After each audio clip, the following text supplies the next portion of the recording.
Mes amis, bien le bonsoir. Je viens de rentrer d'Égypte et j'aimerais vous parler de cette histoire qui s'est passée, une histoire tragique qui s'est passée au Japon le 2 janvier 2024. Nous sommes en 2024 et déjà, nous avons deux désastres qui nous viennent du Japon. Le tremblement de terre du premier et l'accident de l'Airbus A350. Le premier A350 perdu complètement.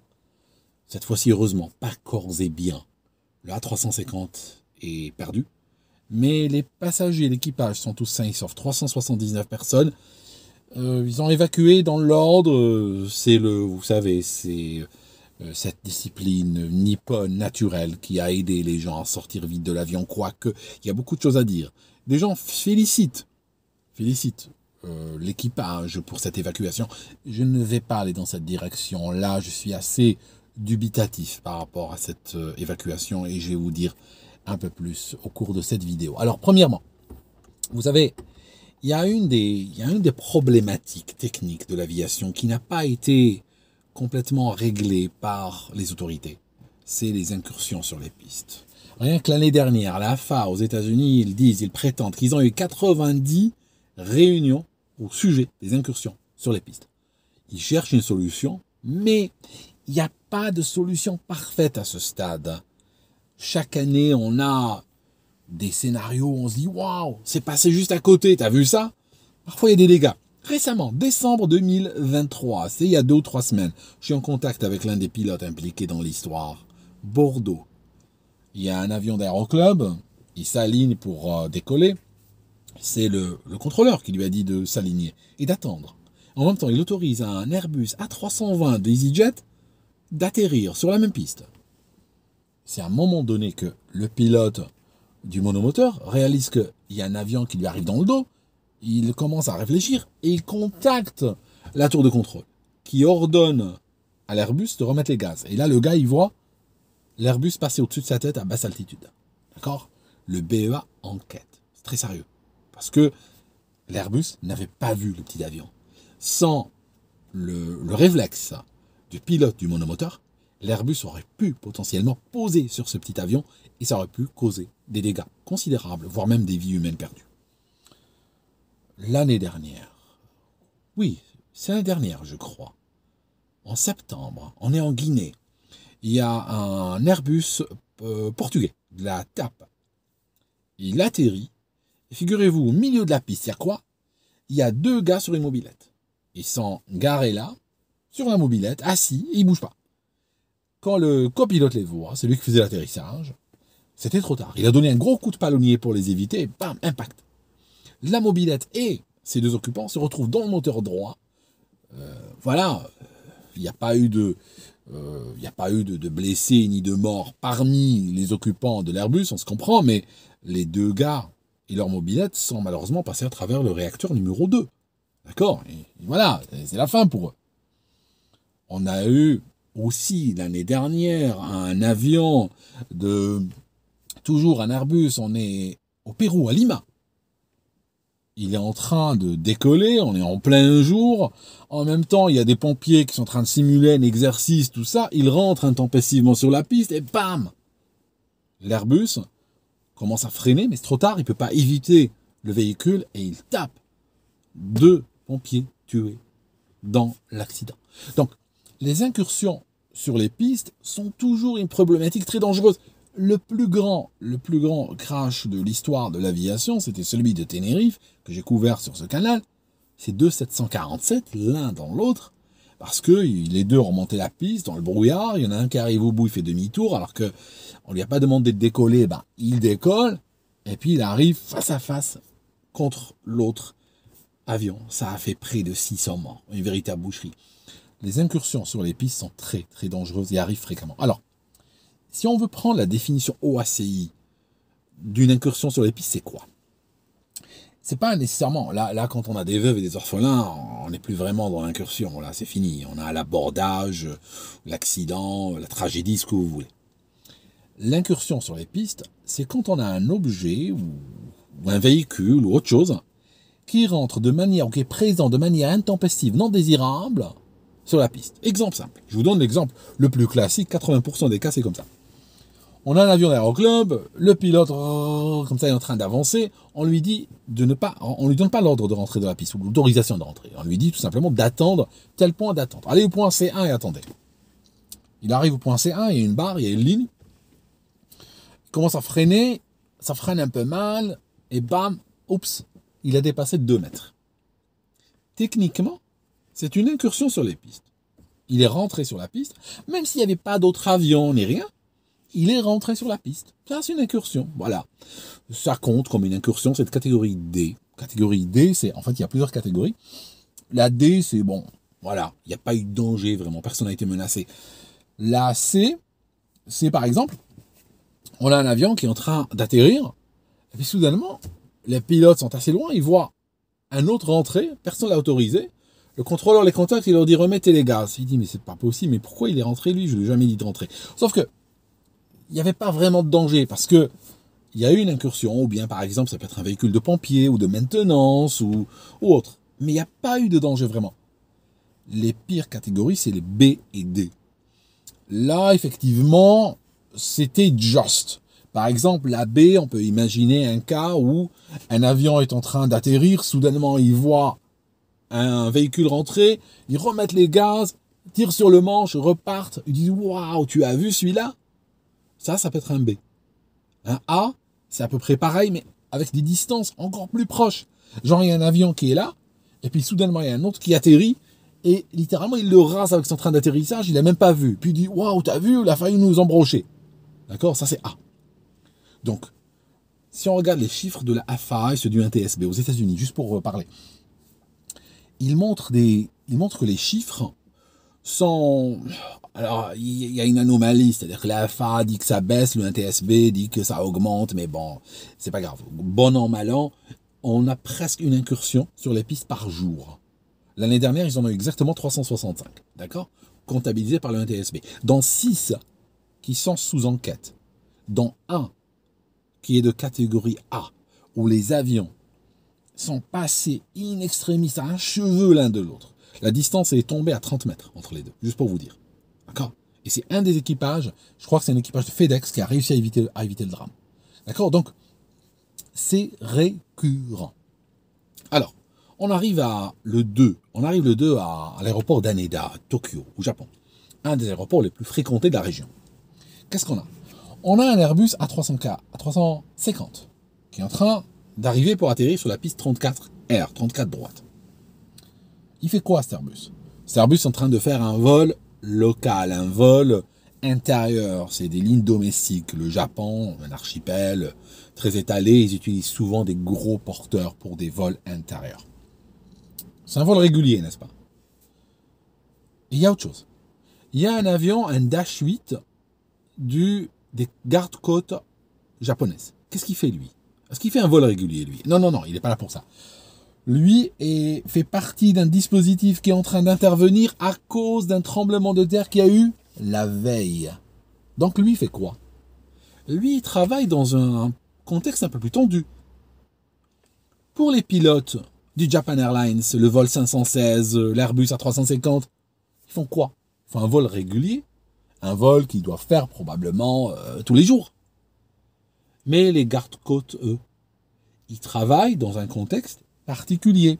Oui, ils sont basés sur cet aéroport. Si vous regardez l'aéroport de Haneda, vous le regardez sur Google Earth, vous allez voir que quelque part au nord de l'aéroport, il y a un endroit où ils sont placés. On voit leurs hélicos. On voit d'ailleurs même d'un hangar surgir l'empennage très caractéristique avec un plan horizontal qui est haut, n'est-ce pas? Placé en haut de la dérive verticale, d'un Dash 8. Donc peut-être même le Dash 8 qui a été impliqué dans l'accident, qui sort un peu du hangar. Ils sont placés là. Mais ils ne travaillent pas dans un contexte habituel.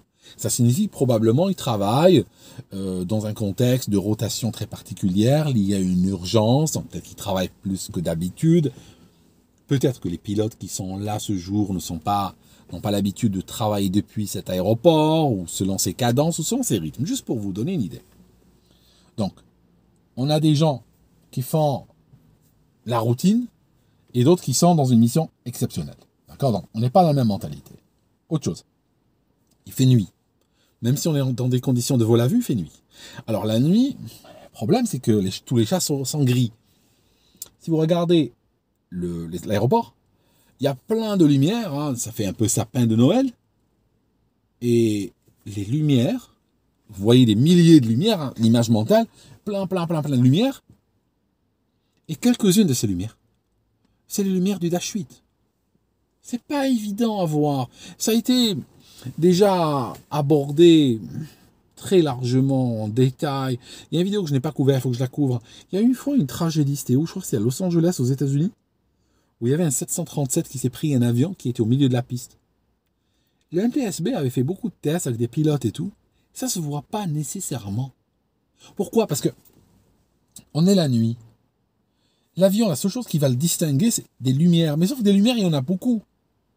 On n'est pas en train de vous parler d'un avion avec des lumières qui se distinguent contre un ciel noir, par exemple. Là, oui, c'est facile. Là, oui, bah, tu vois des lumières, tu vois des feux de navigation. Bon, tu sais que c'est lui. Tu sais que c'est un avion. Là, je te parle d'un champ très grand de lumière d'aéroport, de lumière de piste, de taxiway, de feux de civilisation, donc des autoroutes et des villes, tout ça. Donc, le pilote qui approche voit dans son champ visuel potentiellement des millions de lumières. Hein. Quand tu es dans un avion qui approche sur Paris ou sur Moscou ou autre, tu vois des millions de lumières. 3 de ces lumières-là, c'est un avion. Hein. Va les distinguer. Tu penses que tu vas les distinguer? Probablement pas.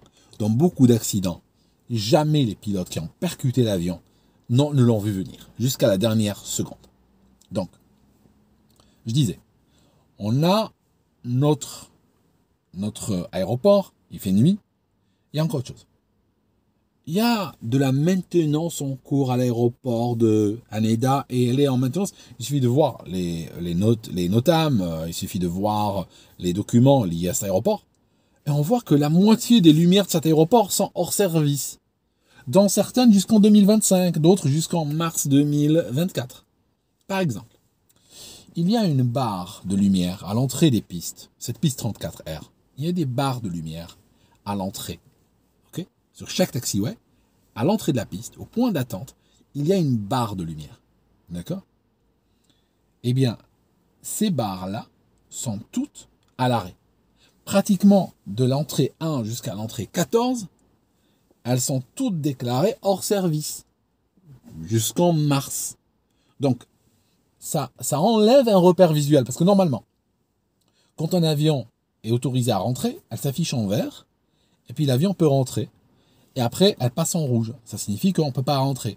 C'est déjà un signal visuel très fort, même si on n'a pas compris le message à la radio, on a mal interprété, on a été distrait, peu importe. Il y a quand même ce repère visuel. Vous savez, en ergonomie, il faut toujours avoir plusieurs fois une réitération des messages importants. On te le dit verbalement, mais si en plus on te met une lumière, ça fait 2 messages. Quelque chose qui est venu par tes oreilles et un autre qui est venu par une lumière, visuellement. Hein, c'est comme lors d'un décrochage, par exemple.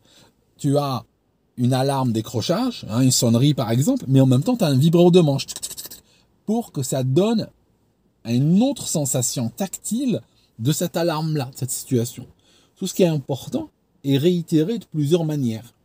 Là, le fait qu'on a ces lumières qui ne sont pas disponibles, eh bien, va enlever, malheureusement, une couche de sécurité, et ce jour-là, ça a joué son rôle. Donc, autre chose. La piste 34R, on est le 2 janvier vers 18h, 17h45 et quelques. Elle n'était pas utilisée pour les atterrissages. Elle était utilisée uniquement pour les décollages. Donc, l'avion de la Japan Airlines, le A350, qui venait d'être autorisé à faire l'approche et atterrir, était le premier qui atterrissait dessus, depuis un bon moment, parce qu'elle n'était pas utilisée pour les atterrissages.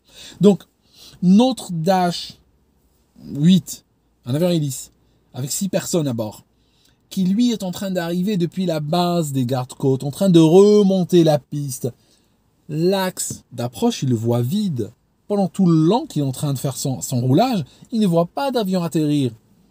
Et probablement dû à son habitude ou autre, il a l'impression que cette piste n'est pas en train de recevoir des atterrissages. Que lui dit le contrôleur? Il lui dit arriver jusqu'au point d'attente, c'est 5. C5, c'est à l'entrée de la piste, mais c'est pas dans celle-ci. Donc normalement, il devait avancer, et puis arriver au C5 et attendre.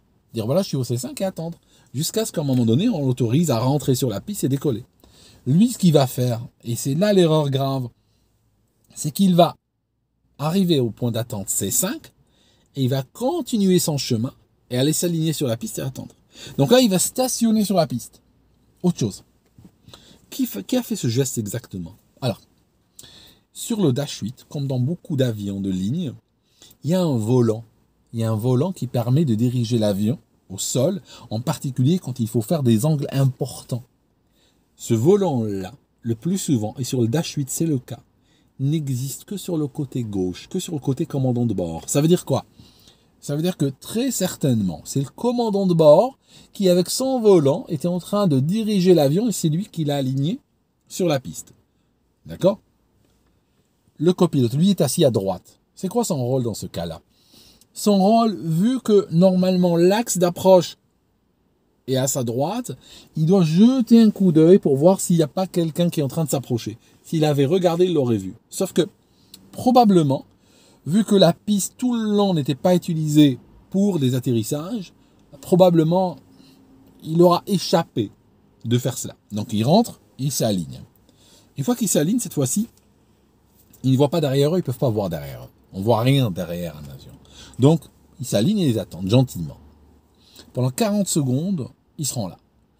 Pendant ce temps, on a un Airbus A350, Japan Airlines, il est là, il est en train d'approcher normalement, voilà, on l'autorise à atterrir, piste 34R, le vent est calme, variable 3 nœuds, bon voilà, sympa.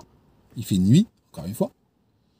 Et il y a un truc du sort, c'est que si vous regardez le taxiway C5, enfin l'entrée C5, ce taxiway, il y a un truc terrible.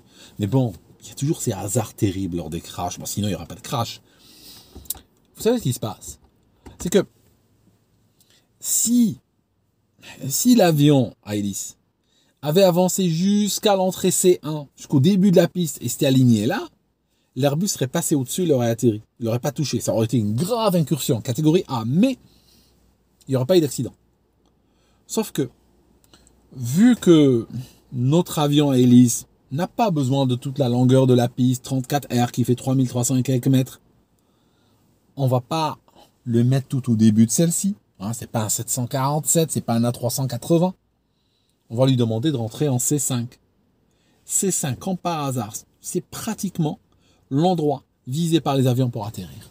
C'est moche, mais c'est comme ça. Ça veut dire que quand il rentre et il s'aligne, il est pratiquement dans la zone putative où les avions vont atterrir, où ils vont toucher. C'est la zone visée par les avions. Il y a deux grosses marques blanches qui sont juste légèrement en amont de l'endroit où est garé cet avion-là. Ça signifie que c'est vraiment le pire endroit. C'est l'endroit pour garantir non seulement un impact, mais un impact à forte énergie.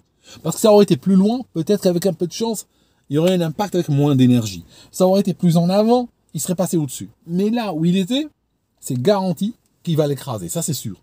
Donc, on a notre A350, il arrive, se cabre, les roues touchent exactement là où il faut qu'elles touchent, vers ces grandes marques blanches. Voilà, il touche, commence à baisser le nez. Et au moment où il baisse le nez, là, il y a un avion. Bam, l'impact. L'impact, on le voit assez bien si on regarde le nez de la 350, on voit qu'il est tapé. Hein. Il y a une marque horizontale, ça c'est l'empennage du Dash 8.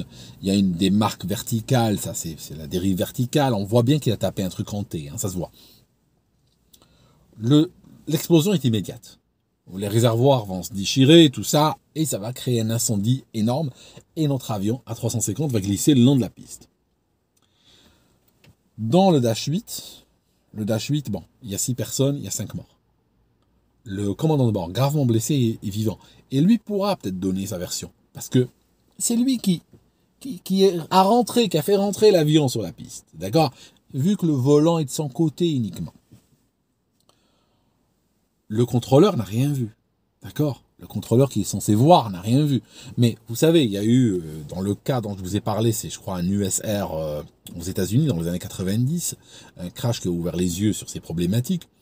Eh bien, vous savez, des fois, depuis la tour de contrôle, il y a des angles morts. Par exemple, il y a un montant d'un panneau vitré. Et ben, ça tombe exactement là. Depuis mon siège, je ne le vois pas. Ou bien il y a un écran d'ordinateur, ou bien il y a une lumière, il y a une sorte de poteau lumineux qui éclaire le tarmac. Ben, il est exactement dans cet axe. Quand je regarde ce côté-là, je suis aveuglé, je vois rien, par exemple. Donc le contrôleur n'a rien vu. Donc, je disais, notre A350. Maintenant, avion qui est en train de glisser tout en prenant feu, va partir, glisser sur plusieurs centaines de mètres et s'arrêter. Et là, on a un truc absolument incompréhensible. Bien sûr, cette vidéo, vous savez, comme souvent les vidéos que je fais sur l'actu sont des vidéos hautement spéculatives. Il y a des éléments clairs, nets, factuels, qui sont déjà vérifiés à ce stade. Il y a toujours un côté qui pourra peut-être plus tard changer ou évoluer, ou il y aura d'autres lectures, bien entendu, qui feront plus foi que ce que je suis en train de vous dire maintenant à chaud. Mais un truc terrible qui va se passer, c'est qu'une fois que l'avion s'arrête, les pompiers mettent un certain temps à venir, comme dirait Fernand Reynaud. Et ce temps assez lent sont les sources. On parle de 3 minutes. J'ai entendu 4, j'ai entendu 5, j'ai même entendu 6. Ce qui est un temps excessivement lent. Surtout que l'avion a pris feu à l'impact. On imagine que notre contrôleur aérien ou d'autres personnes ont déjà tapé sur le crash horn. On imagine que déjà, avant même qu'il s'arrête, on a les pompiers qui démarrent. Là, ils mettent plusieurs minutes à arriver. Et là, je vous parle de l'évacuation. Alors l'évacuation, il y a un truc extraordinaire qui se passe avec. Et les gens sont en train de saluer la compagnie et tout. Moi, je ne salue pas la compagnie. Je ne suis pas dans cette logique. Je suis assez terrifié de ce qui s'est passé, en vérité. L'avion s'arrête. Bon. La communication est coupée à l'intérieur. L'équipage n'arrive pas à parler, l'équipage de PNC commercial, les hôtesses de l'air, tout ça, n'arrive pas à parler au PNT, au pilote. Il y avait 3 pilotes dans le cockpit. Ils se pilotent à 2, le A350, mais il semblerait qu'il y avait une 3e personne dans le cockpit. N'arrive pas à parler au cockpit. Donc n'arrive pas à obtenir d'instructions pour évacuer. Donc ils font quoi? Ils attendent. Et ils vont attendre pendant très longtemps, mes amis. Avion en feu. Ils vont attendre pendant 8 minutes. Vous savez que les avions sont certifiés pour qu'on évacue en 90 secondes. Ça signifie que le constructeur doit prouver à la satisfaction des autorités de certification qu'en 90 secondes, tout le monde peut être dehors. Le A350 a 8 portes. Voilà, peut être ouverte. Attention, bien entendu, pas tout en réalité. Pourquoi? Parce que dans un cas d'incendie, il ne faut pas ouvrir les portes qui sont vers l'incendie. Forcément. Parce que les gens ne vont pas sauter dans les flammes. D'accord? Mais il faut ouvrir les portes, mais il faut avoir tendance à agir relativement vite. Ils ont mis 8 minutes de palabre. 8 minutes avant d'ouvrir les portes. Donc, 8 minutes, on va dire qu'on a déjà vu des 777, hein, comme par exemple le gars à Dubaï et tout ça. On a vu des 777 se fracasser, puis on a réalisé que cet avion était un véritable tank. Maintenant, je crois que la palme tank peut revenir très justement à l'Airbus A350. Il est fait de couches de, vous savez, de couches de fibres de carbone. Hein. Il en a des dizaines par endroit, et ça dépend des endroits, mais là, il a tenu à cet impact-là, et il a protégé les gens pendant 8 minutes. Le mérite de cette histoire, parce que les 367 occupants de la 350 seront sains et saufs, ne revient pas à la célérité de l'équipage d'avoir évacué. Non. La palme revient à Airbus d'avoir fabriqué un avion qui, avec cet impact et avec cet incendie, a gardé un environnement vivable pendant 8 minutes à l'intérieur de l'habitacle. Vous n'aurez pas nécessairement cela. Il y a des avions, des fois même avant qu'ils s'arrêtent, les flammes sont déjà en train de cracher à l'intérieur de la cabine des passagers. Là, ils ont une chance extraordinaire. 8 minutes, mes amis, c'est énorme. Je ne vous cache pas. Je veux dire, bon, je ne suis pas mieux qu'un autre. J'aurais été passager dans un avion et les gens seraient en train de discuter pendant 8 minutes pendant qu'il y a les flammes et ils sont en train d'attendre qu'un ordre vienne. Je vous assure, j'aurais déjà ouvert une porte. Je serais déjà parti et je les aurais laissés discuter tranquillement entre eux ce qu'ils veulent voir, ce qu'ils veulent faire. Une fois qu'ils ont ouvert, l'évacuation a mis 10 minutes. Ça veut dire entre l'impact et l'évacuation, il s'est passé 18 minutes. Je veux dire, on serait... Imaginons juste le cas autre, parce qu'on aime bien imaginer, parce que regardez les autres vidéos de ce canal, et vous voyez qu'on est dans du concret. Imaginons tout simplement que pendant ces 8 minutes, les flammes seraient rentrées, ou des fumées très fortes, seraient rentrées dans l'habitacle. On aurait dit quoi plus tard? On serait comme ce Saoudian Airlines qui a atterri, et puis qui n'ont pas évacué, puis ils ont tué tout le monde. Ah, vous connaissez, c'est évoqué sur ce canal. Un Saoudian Airlines, ils ont eu le feu à bord pendant qu'ils étaient en vol, font demi-tour, atterrissent en urgence, arrivent au bout de la piste et n'ouvrent pas les portes. Tout le monde est mort. Je crois que, je me souviens plus du bilan, mais je crois qu'on était dans les 300 morts. D'accord? Pour un avion qui a atterri en une seule pièce. Là, on aurait pu finir avec un bilan catastrophique, et plus tard, les enregistrements et l'enquête et tout auraient prouvé que tout le monde était sain et sauf à l'atterrissage, et qu'ils ont passé 8 minutes à parler jusqu'à ce que les fumées et tout ça les englobent. D'accord? Donc franchement, je dirais qu'il n'y a aucun mérite à l'évacuation. Il y a seulement le mérite que l'avion était assez solide et qu'il a fourni un environnement qui a été survivable aussi longtemps pour permettre à des personnes pas pressées, pour permettre à des personnes qui préfèrent discuter pendant très longtemps avant d'évacuer, de partir et de prendre des décisions. C'est tout. Autre chose, on salue au passage quand même la discipline des Japonais d'avoir laissé leur valise en sortant. Parce que, je vous raconte une histoire. Vous savez, quand on est dans un embouteillage, il y a des gens, vous voyez l'embouteillage, les voitures roulent lentement, et de temps en temps, il y en a toujours un, il s'arrête, il ne roule pas. Il laisse 100 mètres entre lui et le véhicule devant. Si vous lui dites d'avancer, vous klaxonnez autre, il va vous dire, mais de toute façon, on n'a pas où aller, hein, de toute manière. Ok. Sur les milliers de véhicules bloqués dans un embouteillage, s'il n'y en a que 10 qui laissent 100 mètres devant eux, l'embouteillage fera 1 km de long. De plus. Ça signifie que derrière, peut-être 10 km derrière, il y aura des carrefours où des feux passeront au vert et les gens ne pourront pas avancer. Parce qu'il y a des kilomètres d'embouteillage rajoutés. Comme ça. Les valises, les gens qui prennent des bagages, c'est pareil. Ils prennent leurs bagages pour évacuer et c'est très souvent vu. Je pense qu'il faudrait un jour criminaliser que pour chaque bagage qui est pris par des gens, lors d'une évacuation, qu'il y ait une criminalisation. Ça signifie qu'on explique aux passagers, mais voilà, quand on fait le briefing, si vous prenez vos bagages lors d'une évacuation, chaque bagage que vous prenez avec vous pourra vous coûter 25 000 € d'amende et 1 an de prison, par exemple. Ça fera que les gens réfléchissent 2 fois. Parce que le bagage, parce qu'en général, les avions ne tiennent pas aussi longtemps quand il y a une évacuation. Le bagage que chacun prend, fait en sorte que l'évacuation est retardée. Alors celui qui est devant l'issue de secours peut prendre sa valise et son sac à dos et ses affaires et tout et sortir lui. Mais ce temps qu'il a fait perdre aux gens, ceux qui sont tout derrière, eh bien ceux-là vont peut-être payer de leur vie. Voilà, le fait que lui a pris sa valise. Donc sa valise a coûté une vie, en réalité. D'accord? Faut faire gaffe. Donc voilà mes amis.